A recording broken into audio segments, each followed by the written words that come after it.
People have described me that way. My wife says I'm very romantic. Is that? I've had a lot of romantic streaks too. Yeah. Okay. So, but type 5. So moving on to type 5s. I started thinking of like past relationships. And let's not go down that road. No. Welcome to Growing a Fruitful Brand, where we discuss how to create and grow a brand that makes the world a better place for you, your customers, and your employees. I'm Ben Luters, founder and art director of Fruitful Design and Strategy. And my guest today is author, business consultant, and Enneagram coach, Tyler Zock. Tyler uses the popular personality profile tool, the Enneagram, to help individuals and teams become more self-aware and relate better to those around them. Tyler actually provided some Enneagram coaching to the Fruitful team a few years back, and it gave us a new level of understanding of both ourselves and our employees. On this episode, Tyler takes us through each of the 9 Enneagram types and shows both their superpowers as well as their common pitfalls, specifically in the context of business leaders in the workplace. If you've never taken an Enneagram test yourself and you'd like to know your Enneagram number, Tyler's provided a link in the show notes where you can take a free test. I hope you find my conversation with Tyler Zock as helpful and fun as I did.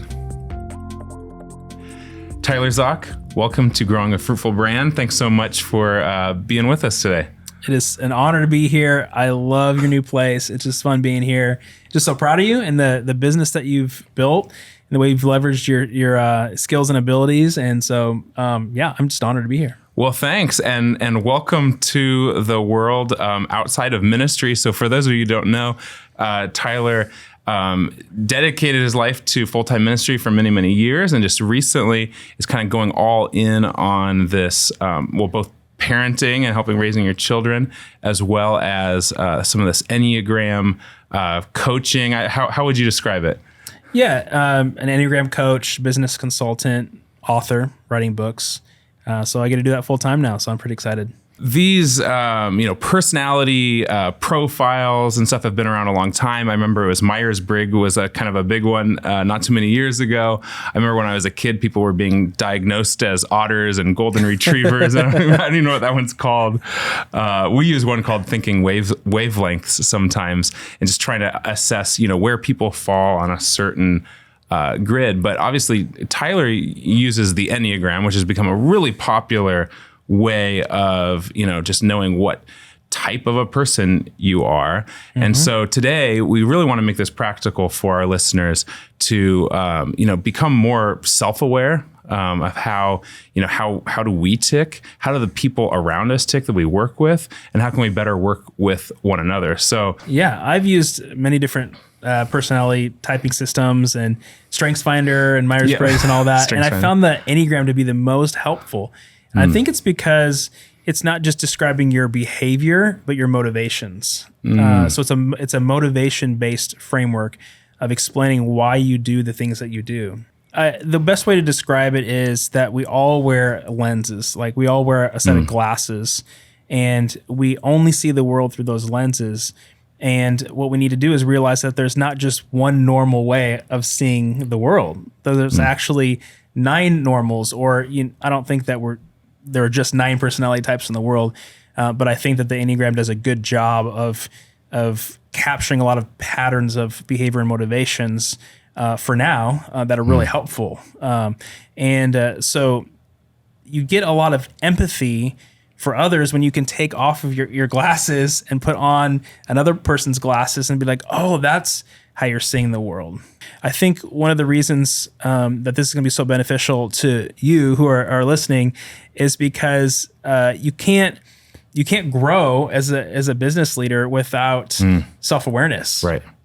I think it was Perry Noble. He's a pastor. He says, you don't want to be the emperor with no clothes on. Like you don't want to be the leader when everyone else can see these glaring, flaws and you can't see it.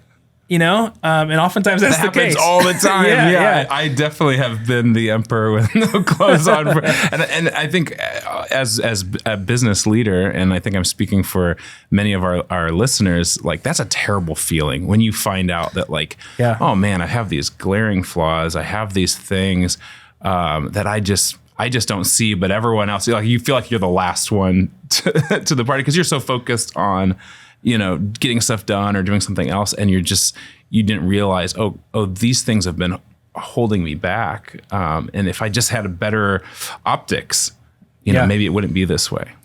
And I think sometimes business owners don't realize that their personality creates a culture. Because if they just have their lens on, and they're unhealthy, then they're going to create an unhealthy. The organization or the church or the nonprofit is going to become an unhealthy version of you. You know, and when you go around the Enneagram and see the 9 different lenses, you can actually think about, like our business or my business needs more of that. you know? And we need to hire some more people like that. And they don't need to be Enneagram 3s or 2s or whatever, but like I need to get more people like that because that would make us more whole and complete and fill in some of our gaps. So it's really helpful in terms of thinking, about hiring and those types of things. That's interesting because obviously there's a lot of conversation about, diversity, equity, inclusion and stuff in our workplace. But often we're not thinking about making sure that we're hiring people who are, diverse in an Enneagram kind of way. Like what if a company was all Enneagram 3s? Well, you get a lot of stuff done, as we'll find out later.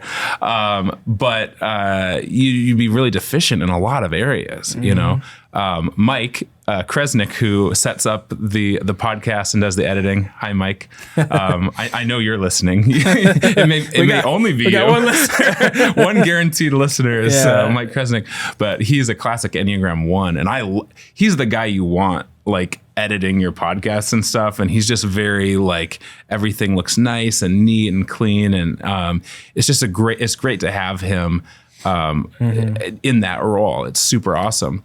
But, an Enneagram 1 may not be what you'd want in a different part of the company or doing a different thing. And so once you start learning that, whether it's Enneagram or Myers-Briggs or whatever, it's so obvious that there are different types of people, that people are. And so Enneagram, in my experience, has been really helpful, though, in just bringing a whole lot of clarity to relationships, even in the workplace. Yep. I came and worked with some of your employees a couple of years ago, and that was really fun. So fun. And a lot of good conversations after that. And then you just sent me a picture of you and your wife on a date with reading your Enneagram books and just like talking with each other. That was so fun to get. I shared that on my Instagram story and it got a lot of attention. So. Oh, that's awesome, man. Yeah. Well, just so everyone knows, Tyler is in the middle of writing this devotional series that goes through each of the Enneagram types. And my wife and I, we've really, really been enjoying it. She's probably been enjoying it more than me because I miss a lot of days. I should be already done with mine, but I'm not. It's like a 40-day devotional. Is that right? Yeah. And it's taking me a little bit longer, but I've got a lot more to work on than her apparently. So they are faith-based devotionals. So not all the listeners will probably pick them up. But on my YouTube channel, I try to spend hours of teaching on there that is for everyone. So if you want to learn about different Enneagram types, I have a series of 90 minutes of teaching on all 9 types that you just go and binge watch on YouTube. Definitely. We'll have Tyler's YouTube link and link to all his podcasts and all of his resources in the show notes and in the description on our YouTube channel as well. Definitely check out all of his resources, including a resource if you're not familiar with the Enneagram and you've never been diagnosed or whatever you call it, typed, if you don't know what type you are, we've got a link that Tyler provided for some free resources to figure that out and can kind of start this journey for you. So with all that being said, I think we should just dive right into, if you wouldn't mind just kind of taking each of the 9 Enneagram types and just kind of talking through them, strengths, weaknesses, all that. Yeah, I can share each one in 30 seconds just to give your listeners a broad overview, and then you can give your colorful commentary along the way. Colorful commentary. I like that. All the pressure. So type 1s, like Mike Kresnick you mentioned, they have a fear of being bad or imperfect. They desire to be morally good and right. They focus on what needs improving. They're the ones that walk into a room and can see a light bulb out and they're like, We need to fix that. Or to see where there's breakdowns in the team and, we can make that better with the process and get things going. And they avoid making mistakes. They hate dropping the ball. They hate being irresponsible, and therefore the most responsible ones in the workplace oftentimes. They take responsibility for everything, sometimes more than they should, taking on too much of a burden on themselves, which can lead to them being stressed and frustrated. And so oftentimes they need to just relax and realize that it's a process and it just needs to get a little bit better tomorrow for things to be okay. They can be a little serious at times, and so the challenge for them is to lighten up, to send some funny memes. Lighten up, Mike. And they're healthy when they start cracking jokes. That's when you know ones are healthy. Type 2s are the helpers of befrienders.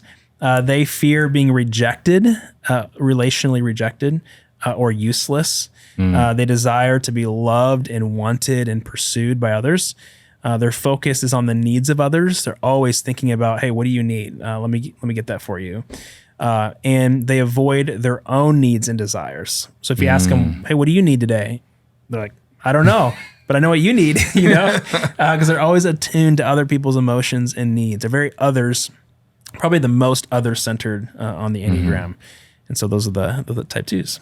I wonder if, and maybe in your experience, like it seems like that kind of a person could easily be taken advantage of or get burnt out. Like the kind of, I think we all know people like this. Maybe that's you listening, where it's like, the needs of everyone around you, but you forgot to eat today. Like you were running it, getting lunch for everyone else, but you forgot to get yourself something, like that kind of a thing. I worry about those kinds of people sometimes, that getting burnt out or especially in Christian circles. 2s will flock to churches because they're like, I can help and I can serve and do all these things. And the message that oftentimes gets preached is keep sacrificing more. Right. When those messages aren't meant for them though. They're already sacrificing. It's for everyone else who's so selfish. But so those people like serve more. The application is self-care. Like take more time to be selfish in the good sense of the word. Care for yourself. Get some hobbies. Or even just receive care from others. Sometimes it can be hard for those people to allow others to serve them. Hey, do you need anything? It's like, no, I'm fine. And it's like, it's okay to have needs. The vice of the 2 is actually pride, because they can be too prideful to ask for help and receive help because they want to be the helper. That's good.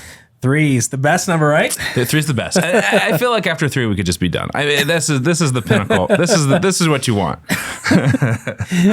3's are the achievers or performers. They fear failing or being worthless. We oftentimes feel like we don't have value in and of ourselves, and so we have to go out and work for it and earn it and achieve it. Yep. The desire is for success and admiration. Look at us. This is why we're on camera. That's right. If we're not on camera, who are we? We're just crying in a corner somewhere. Like we focus on image, how we look, and and goals. Like what are the goals? And we avoid failure and inefficiency.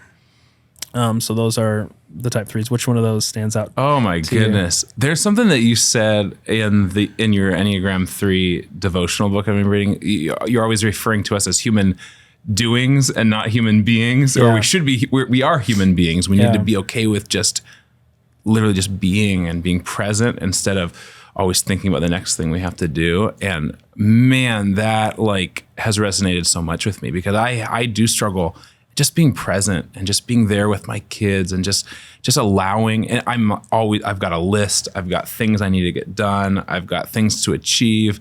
I love, the beginning of the year, just like planning out all the things I'm going to do and crush and list and check out, and reading Donald Miller books. And goal setting and goal setting. Yeah, exactly. I mean, that's totally me. And so I think, the big thing for me is just like that I'm loved and I'm successful without all of these external things of success. My wife's actually been really helpful in that, because she's actually not she doesn't actually listen to this podcast. Like, she's not that impressed. Yeah. She doesn't, she's like, okay, cool. Like, what time are you coming home? Like, she doesn't, it drives me crazy. I want her to be more impressed with this, like, my public persona or the latest thing I posted on Instagram or like whatever it is, you know, whatever seems like success to me in that moment. She just loves me. Yeah. And wants me to be, you know, there and present with the family and with her, and she doesn't really care. And so that's really helpful for me, you know, to experience that. That's the blessing of type 6, being married to type 6 wives. Well, one of us, not multiple wives, but thanks for clarifying. They're not impressed by woo. You know, they're not, because they have that discernment filter, and they can discern if people are are trying to deceive you. They can discern bad authority. They just have the discernment filter, and they'll be like, well, we'll see if I trust you. Like, we'll give it time, you know? And so it's so good for us, because then when they share their affirmation and love, it's because of, it's us. It's not our fake persona, our work achievements, our resume. They don't care much about that, which then reminds us that we're valued for who we are and not what we do. So you'd think that would be just like crushing, like, what? You're not impressed with all this? Yeah. But it's actually deeper and even more meaningful that, like, you know, no, it's apart from the stuff that you do. You have that, your worth and who you are. You are a human being. You're not a human doing. And so stop pretending like it. Man, well, we could talk about threes all day. There are more. We'll have another podcast called the Enneagram 3 Confessional. But for now, let's move on to type 4s. Type 4s are the individualists and romantics. They fear being flawed or inadequate. They oftentimes feel less than. So again, it's very similar to the 3. They're right next door. They feel like they came with manufactured defects, like the island of misfit toys, you know, like something's wrong with me. So they desire to be unique and special, different than others. So whereas 3s try to get their worth and value through their achievements, 4s get their value and worth back by being different than others and being special and unique and set apart. They focus on what's missing to be whole, to be complete, either in themselves or the team that they're working on, and they avoid the common and the ordinary. So they don't like doing boring things, mundane things, insignificant things. They want to be doing meaningful, deep, profound, special kinds of works. You know? So they don't like taking out the trash and things like that. I think my oldest son Jonah might be a 4. So he always wants to do the outside of the box thing, wants to do like the opposite of what you think he should do or might want to do. He always wants to have that kind of, reputation or attention. Yeah. A lot of graphic designers and people watching are probably 4s. Yeah. And so the lifelong growth path for 4 is just to realize your inherent worth and value, and not to let others walk on you, but to be more of a boss, and to stand up for yourself, because there is nothing missing. There is nothing wrong with you. You're whole and complete, just the way you are. So what about 5s? 5s are the investigators, or sometimes called the observers. They fear being ignorant or invaded. They desire to be capable and competent. They focus on accumulating knowledge. They're great researchers, and they avoid being uninformed, being ignorant, or being intruded upon by others. They like to conserve their energy. They oftentimes wake up like a cell phone that didn't get charged, and they feel like their energy is like low on battery like the whole day. So they're constantly trying to stay charged. And that's why oftentimes they try to avoid social gatherings and people, because they're just trying to keep their energy up. So that's the 5s. We'll just keep going here. Type 6s. We talked a little bit about our wives. We apparently like 6s. I'm just saying. Yeah. They're the loyalists, or sometimes called the loyal skeptics, or the devil's advocate. They don't love being the devil's advocate, but hey, somebody has to share the opposite thing that everyone else is thinking to protect the group, right? Otherwise, we're all going to jump off a cliff. So they fear being without support and guidance. They desire safety and security. They focus on what could go wrong, and they avoid uncertainty and vulnerability. 6 is for the fear is the fear of what ifs. That's where the fear is what if this could happen? What if our business tanks? What if we don't get enough money? And there's constantly thinking about the what ifs. But then when the tragedies, when the things do happen, they're prepared for it because they're like, I knew this would happen. So I've actually thought through my head, just thought through the list of things to be prepared for. And so they're great to have in emergencies. All right, 7s. And I know you thought you might be a type 7 or have some high 7. 3s and 7s real close to me. I'm resonating more with 3 stuff lately, but maybe that'll change on this interview. Type 7s are the enthusiasts. They fear being deprived or trapped. They desire to be happy and satisfied. They focus on what's next, always thinking about the future. And they avoid pain and suffering at all costs. Or I'd say that the minor keys or the minor notes of life. They're like staying in the major chords and keys and keeping things light. I was writing I'm writing the 7 devotional now, so I just talked about Mozart's life and how he wrote everything in major keys, only a couple songs in minor keys, and he was a jokester and just lots of inappropriate humor and just like all over the place. And he's a classic 7. Yeah, so this is fresh on my mind. But I love 7s. They make life so much more enjoyable and fun and entertaining. And a healthy 7 is a beautiful thing. 7s actually. Just for the sake of who's listening, there are a lot of 7s who are entrepreneurs. I think that they're probably one of the best entrepreneurs, a group of entrepreneurs on the Enneagram. And so a lot of them are going to be starting new companies, new creative opportunities. And so 7s are really gifted, and we'll talk a little bit more at imagining new possibilities and all those things. I mean, all about adventure, risk taking, I mean, my 7 actually, like when I looked at my Enneagram results, they are even a little bit higher than my 3. So I mean, I definitely resonate with a lot of the stuff in the 7. Just the idea of there's more out there. There's more to be experienced, and so a lot of the things that might keep a 6 from or someone else from moving forward, like a 7, they just they love experiencing new and more things. Grass is greener. Yeah. Let's go. Okay, 8s. I think Raj is an 8. Yes.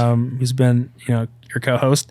They're the challengers. The more positive term that I like are the defenders. Right? Oh, yeah. They don't love challenging people, but they feel like they sort of have to. They fear being weak or controlled. They desire power, protection, and influence. And they focus on taking charge. Not necessarily love falling in line, but they like taking charge. And they avoid weakness and vulnerability. Yeah, that's Raj.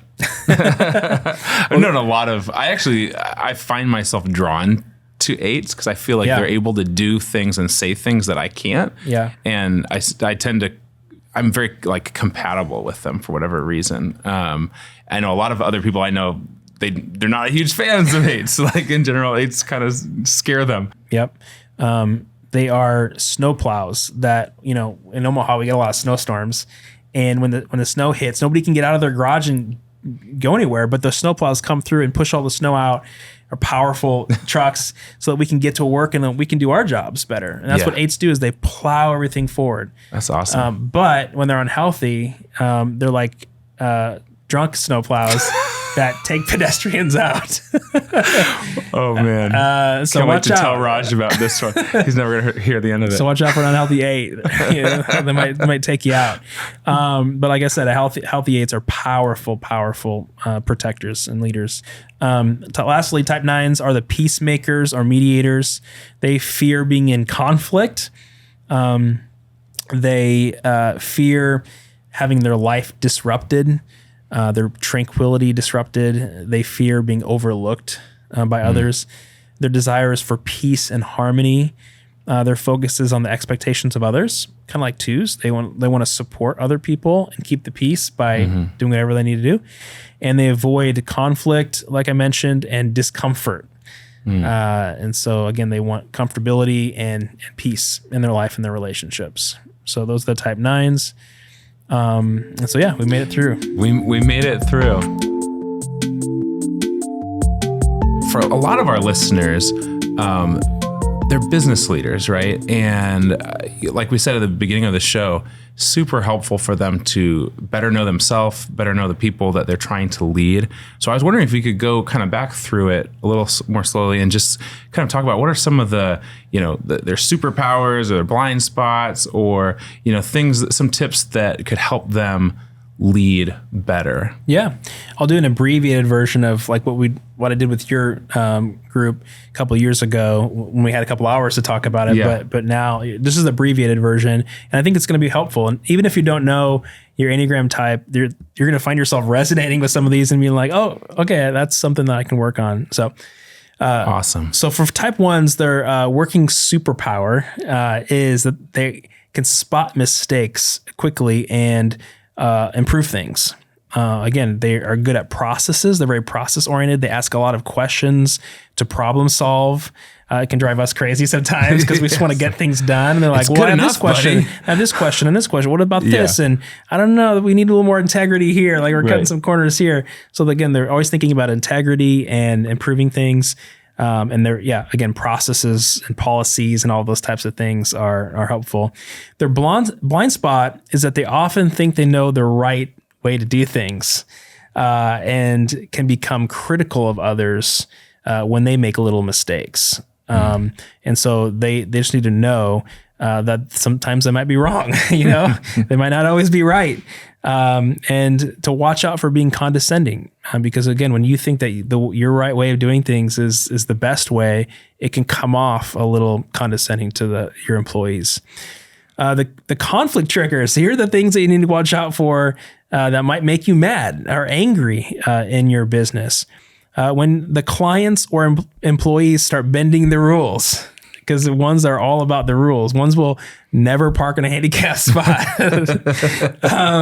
They'll get stressed out when people don't care about the details or processes or aren't held accountable when they make mistakes. They're great with accountability. And the leadership tips for type 1 is to delegate more. Ones have a really hard time letting things go because they, again, think they can do it right and with the most excellence. And so they just need to learn what things they need to let go and delegate more, and to lighten up and have fun. Like, don't take life so seriously, but to have fun, I saw some Nerf guns, to get the Nerf guns out, to add humor to the day, to create a fun culture, not just a serious, productive culture. And so just realize that like fun should be a core value, and not just perfecting things and making things better, right? And so next time somebody gets the Nerf gun out, or they want to play ping pong or whatever, something, ones, don't give them that look like, like what? Stop being immature, because that's the kind of look we can get from ones is, why are you being immature?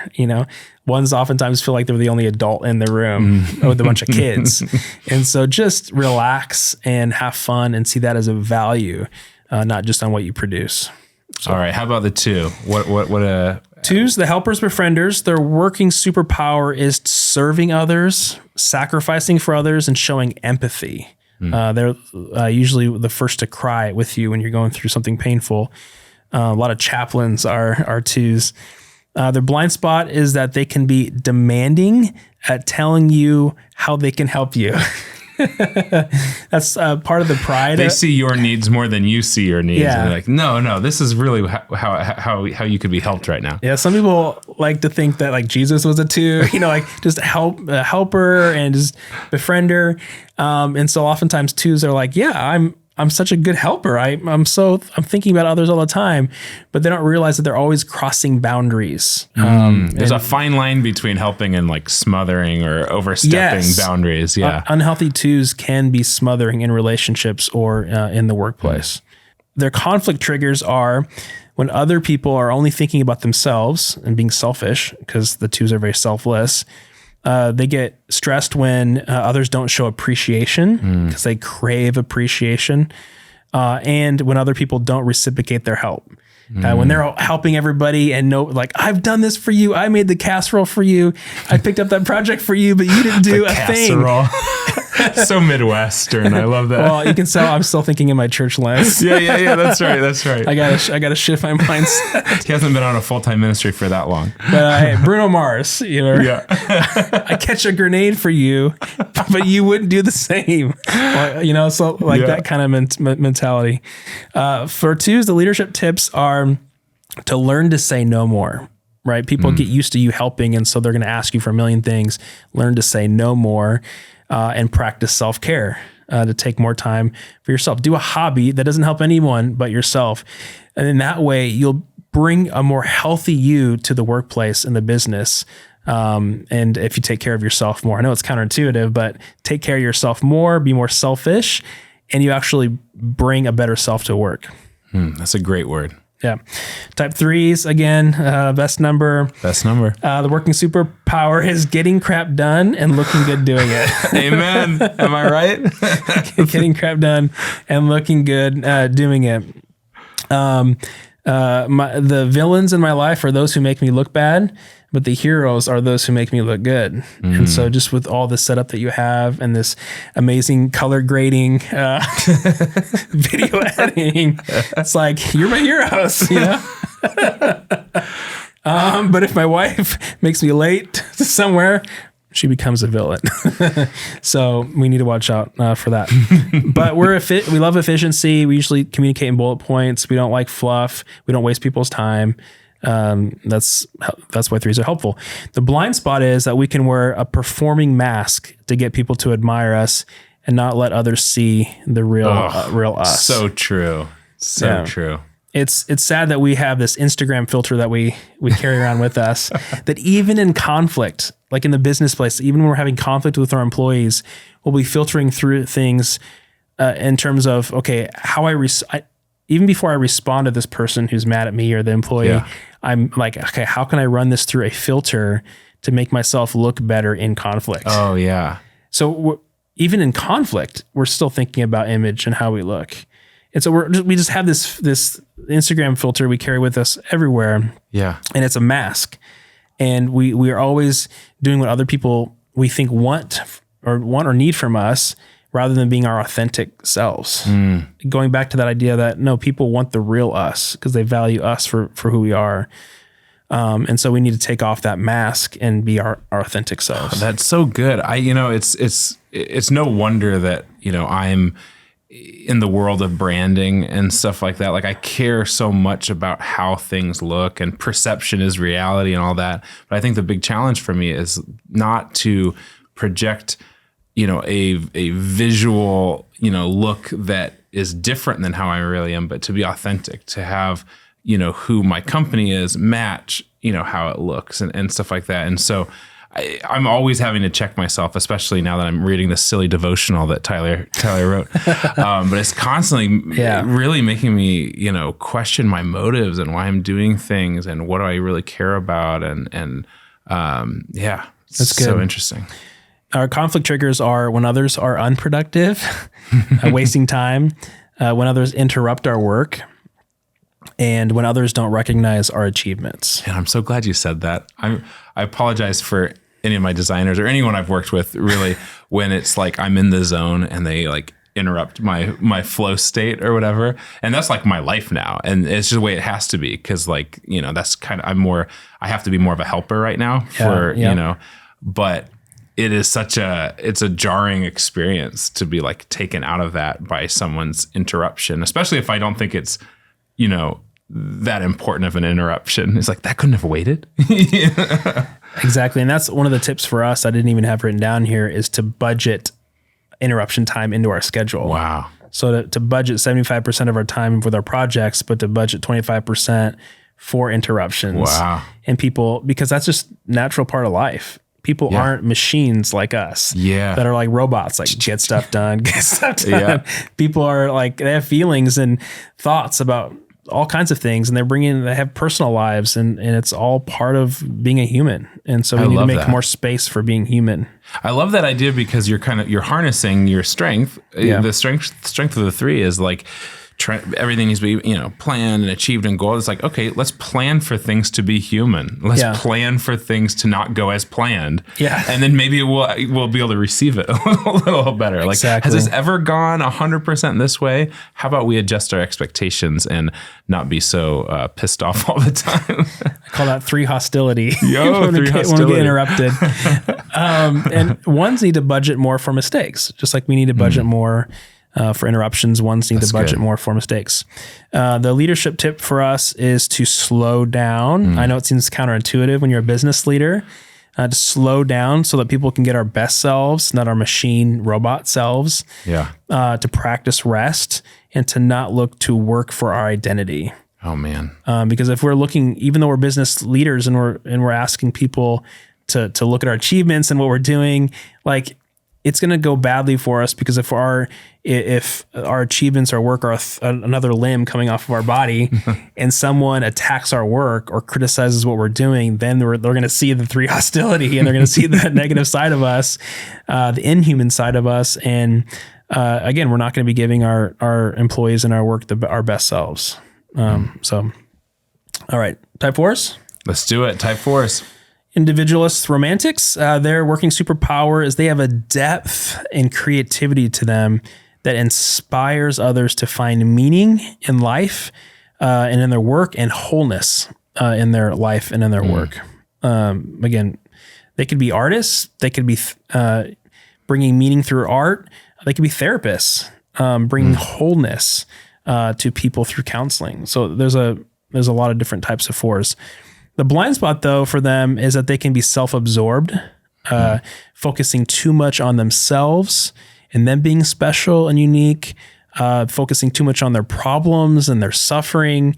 So they need to put on other people's lenses and see the world through other people's lenses and not be so absorbed with themselves. Their conflict triggers are when others are shallow or inauthentic, when others make them do mundane work or projects because they are higher than that,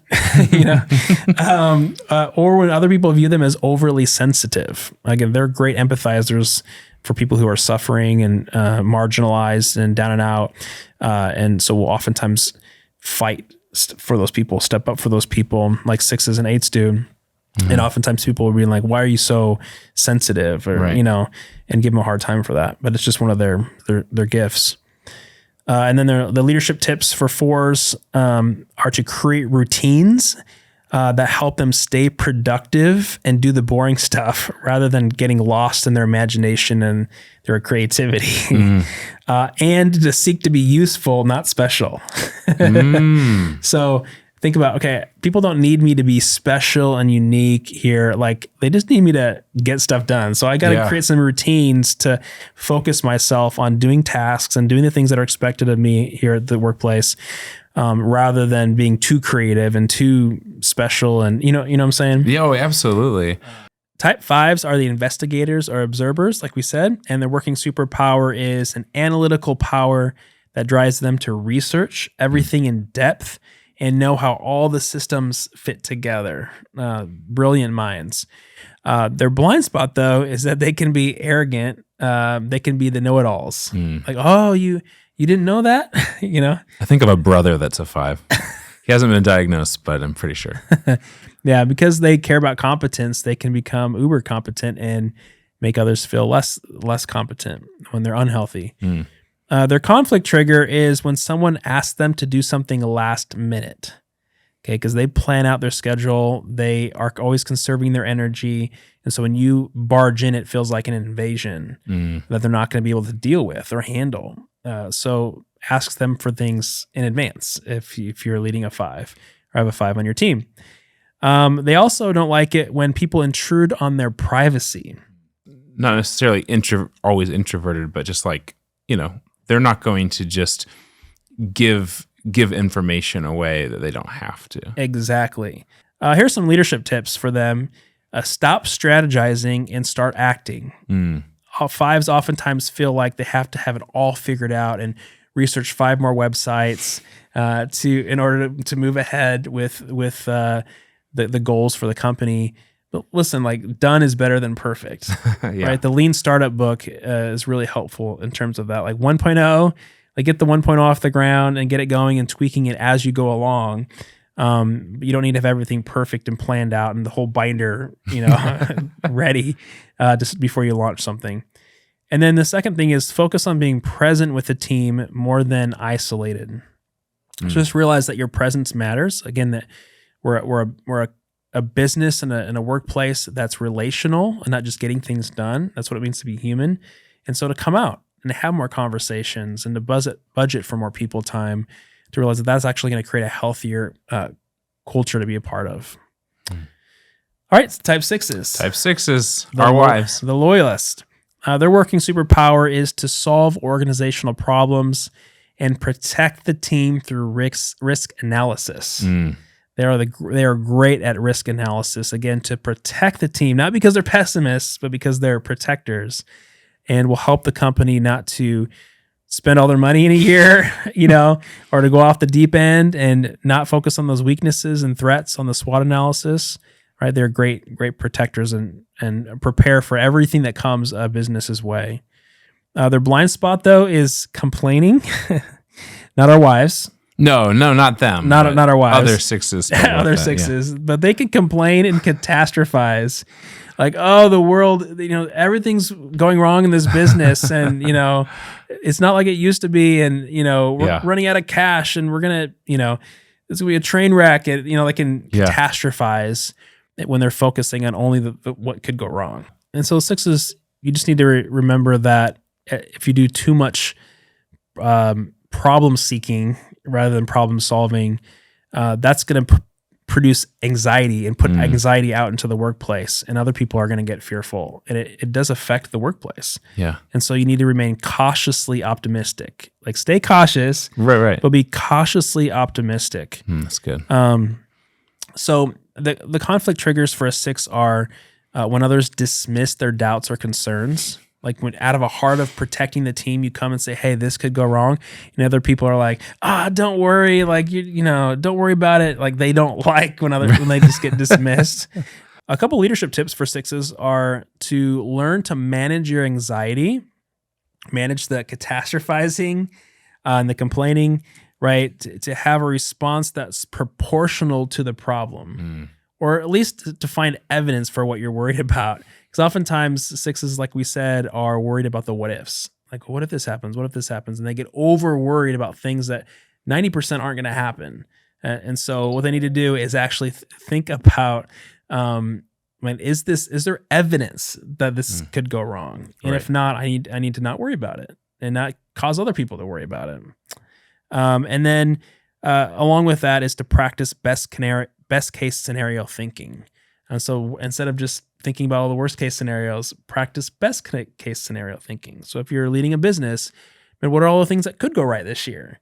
Like, what if we set a really high goal, a financial goal, or to have this many more clients, to start thinking in terms of best case rather than worst case? It'll actually move your business forward and help you to take risks. That's really good. And I think even, we joke a lot about our marriages and stuff, but a lot of times in a business, like Raj and I aren't actually married, but we are kind of business married in a way. Hey, that is true. And a lot of people have business partners and leadership teams, and it's fun to have a diverse mix of people on those teams, so that you have people that maybe are prone to worst case, people are prone to best case, and you can kind of encourage one another. It's like, hey, have you considered this could happen in a negative way? And hey, on the flip side, have you thought about how good this could be? Like if we were to pursue this, you kind of need a little bit of both in a business. The Enneagram helps you to realize how much you need other people. Yeah. You need to depend on other people, not just your own lens. Mm-hmm. All right, let's talk about 7s, the enthusiasts. Woohoo! Their working superpower is a charisma that makes work enjoyable and leads the organization to new and exciting possibilities. So I tell 7s, it's not just your productivity or what you do, but it's your presence that makes a difference in the workplace, creating a healthy and fun work environment. Like, who wants to be in a boring, lifeless not me. job? Yeah. And so you got some Legos, some Nerf guns around. I mean, 7s help us tremendously with that. And they also are so quick on their feet. They have faster processors than the rest of us, which actually is a hard gift to manage. Because a lot of 7s I know struggle with have ADHD, and because their minds are always going at such a rapid pace. And other people are probably like, wait, what? Yeah, yeah. And so, but they can leverage that for good to come up with new ideas and brainstorming and new opportunities, and so they can help your business to go further faster. Their blind spot is, well, it goes along with that distractibility. When their mind's going, is a squirrel. Like, I thought there was a squirrel over there. Yeah, like where'd they go?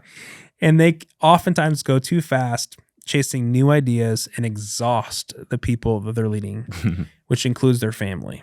They can go way too far, too fast.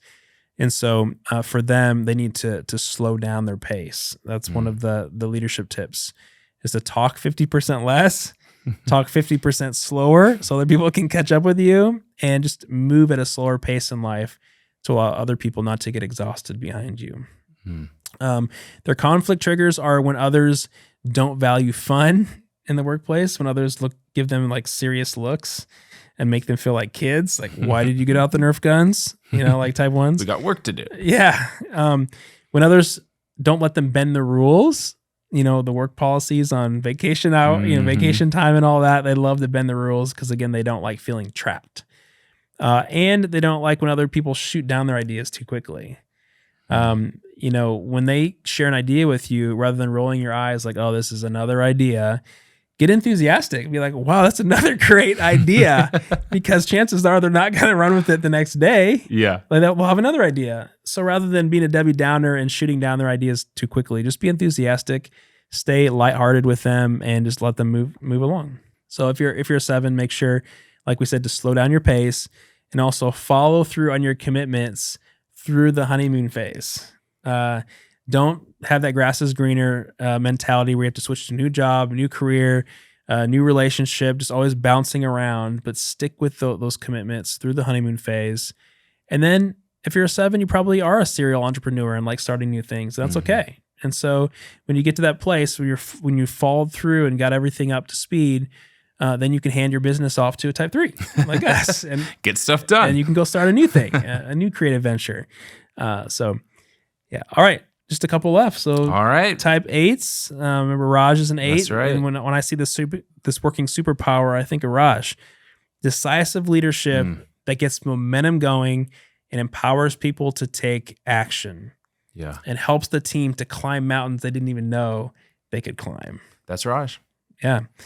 So powerful, powerful leaders. They oftentimes rise to the top of organizations. They're at the top, not the bottom. They don't like being controlled, right? Yeah, they don't like being controlled. And they're just gifted to see the big picture. They're just very intuitive about the big picture and how everything needs to work, and figuring out which people need to get into the right seats. All right, so their blind spot, though, is intimidation, because they're so powerful. And so they are prone to having a tough exterior because, again, they don't want to look weak. They don't want to be controlled or overpowered by others. And so they oftentimes, by default, have to have a tough exterior. They're wearing the armor. And so they can be a little intimidating to be around especially you're an 8 boss and people have to come into your office. It's a little bit like, oh, I don't want to be in trouble, because they just are tough. And so one of their leadership tips is to sort of dial down their intensity and to pay attention to how people are perceiving them and how they're coming off. Some of the conflict triggers for them are when other people perceive them as angry. Okay, because again, they're not trying to be intimidating if they're healthy. And so they don't like when people keep asking them, why are you mad? Like, why are you mad? Now I'm mad. Why keep asking me. Why the face in our team meeting? Yeah. They're like, what? Right. So that can create some conflict and stress. When others try to control them, obviously, and tell them what to do. Or when others beat around the bush. 8s they're very direct. Being direct, honest. Like honesty is a love language for them. Like it's something they really value. They do not like flattery.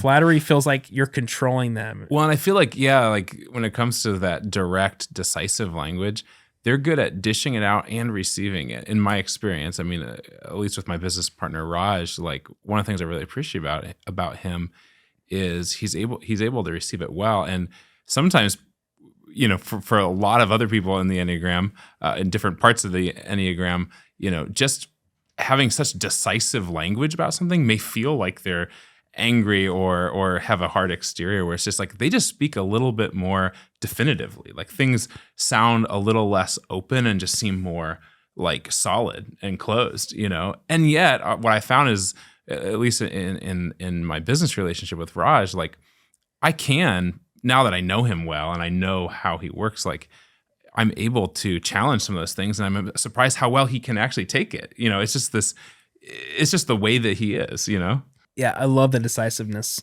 Like, can you imagine like Braveheart, not being indecisive, I'm just picturing. We can maybe conquer them. Or, freedom if you want it. I mean, is that what you're into? So when eights speak decisively, it's just easy to follow them. I'm picturing like Mel Gibson, like painted blue, but he's like passing around like a survey, like, do you want freedom? Yeah. But the Enneagram's helpful because eights oftentimes don't know if they are like there's a lot of confidence there, but they still don't know, but they always say it confidently. Right. And my friend Jameson always says, if we say it louder, then it's more true. Yeah. As an eight.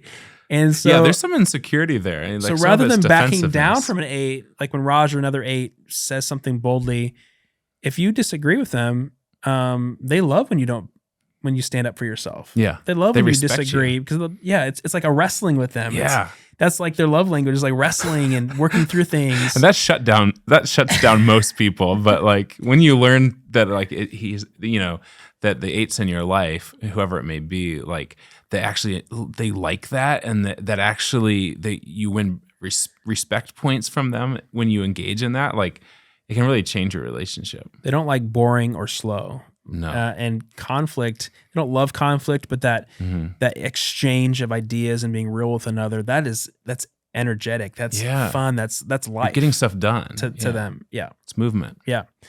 So another leadership tip for them, we talked about dialing down their intensity, is to not force things to happen when they feel like things are going too slow. Mm-hmm. Again, so for eights a lot of eights are going to be entrepreneurs and leading businesses. The temptation is going to be to bulldoze. Mm-hmm. Like, they're just going so slow. The clients are taking way too long. And so the temptation is to go and push, make things happen, break things if you need to, because you can always fix them, fire some people. That's easy. Like I'll just pivot, just pivot. Right. And no, that's not the best strategy to command and control, but like slow down, inspire people, align people. Like you don't have to push. Like the energy will come, the momentum will come if you just push that flywheel and get things moving over time. It might take a little bit, but it'll happen. That's good. All right, we're on to the last type. Type 9. Type 9. The peacemaker's superpower is to create a harmonious workplace by mediating differences, understanding differences that can cause conflict or relational tension, smoothing those out. They're the most understanding type on the Enneagram and the most non-judgmental as well. And they just support others selflessly. So their blind spot is passive aggressiveness. So to keep the peace, they'll do the thing called the head nod, where you might be talking to an employee here at Fruitful and they're like, "Oh, Ben, okay, Ben, that sounds good." But inside they're like, "I totally disagree with you." Because again, their value is peace and harmony. Yeah. Anger equals separation to them. So if you get angry at them or you disagree, that equals, we're angry with each other. Now we're going to separate and we're going to disconnect. And I don't know if I'll ever win you back. Oh, yeah. And so to protect that connectedness, they maintain a false peace. So they need to be more direct and upfront with people and realize that if you disagree with your boss or disagree with other coworkers, things are going to be okay. You're going to work through it, and that relationships aren't going to get disconnected because of it. So the conflict trigger is when others overlook them, when make them feel invisible, or when others put their needs before the group. When others flex and take up space and have egos, don't care about the team and what the team wants. That causes stress and tension. So the leadership tips for 9s are to assert yourself more, to take up more space. Like an 8s, when they walk in the room, you just feel their presence. Oh yeah, because they just aren't naturally take up space, and they need to become smaller to allow others to take up space. Whereas 9s need to make themselves bigger. When they walk into the room, they need to take up more space and be more decisive and to speak their mind and share their convictions and their opinions, to realize all those things matter. Yeah. Like just because they're nice, the nicest personality Enneagram, doesn't mean they don't have convictions and opinions. And so they need to share those, because those are helpful. They understand everyone's perspective more than any other type on the Enneagram. They have the ability to put on other people's lenses and be like, oh, that's why they're coming from this perspective. That's why they're such good mediators. So they need to talk more, and they need to stand up for themselves more and take up more space, because they are valuable. I feel like if the 8 can have a tendency to be a bulldozer, I feel like the 9s can often be bulldozed, because they understand all the angles, but they can easily, because for the sake of, just being conflict averse and not wanting to stir the pot, they can just, shut down. I've seen that. So 8s rise to become business leaders and come to the top of the organization, but 9s, sadly, don't rise to the top. And I think part of it is because they need to fight for themselves more, to fight for that raise, to fight for that promotion, and stand up for themselves more. I know a couple where it's in a marriage, an 8 and a 9 married together, and so much conflict.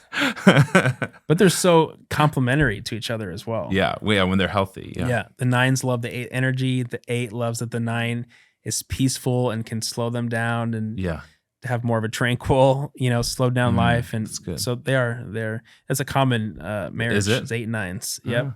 And 9s and 1s as well. There you go. That's a whole nother podcast right there. Yeah. Compatibility. Stay tuned. Click on this video for Enneagram and marriage coming up. That's right. Well, Tyler, thank you so much for walking through all of this with us today. Where can people follow you and what you do right now? I'm creating a website right now that's geared more for people who are in business. Right now, being a pastor, I've had sort of the faith branch of it. So gospelforenneagram.com. That's gospel, FOR, enneagram.com. And so that's kind of where you can get book updates and things like that, get access to my faith-based devotionals if you're into that. But Gospel for Enneagram on YouTube is, like I said, there's lots of series. There's a relationship series. There's a series on learning about all types that are both like 90 minutes each. You can just binge watch and learn a lot. So great. And then Instagram is kind of where the party's at. That's where I have the most traction and people engaging. And that's just Gospel for Enneagram there on Instagram. And make sure to subscribe to this channel, because Ben and the team know what they're doing. Like I remember when you said Thanks, it was you and your wife hanging out, doing some creative projects, and now you're in a beautiful building, have an amazing team that's continually growing. Like Thank you. You don't want to listen to podcasts and read books from people that like have good theories. You want to listen to people who have done it. And you guys have done it, and so again, I'm proud of you guys, and I've subscribed, and I'll be a fan for life.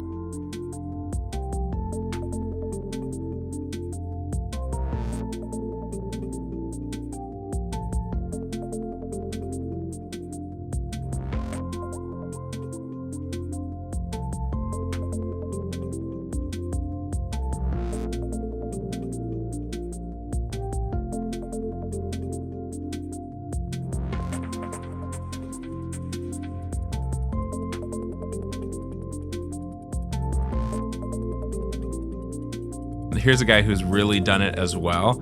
Has been practicing what he's preached for a long time. He's much older than me, so he's been doing this. He's got decades on me, probably. Yeah, I know what Saved by the Bell is. Yeah, that's right. I've never seen Saved by the Bell, but he was probably in it for all I know. Wow.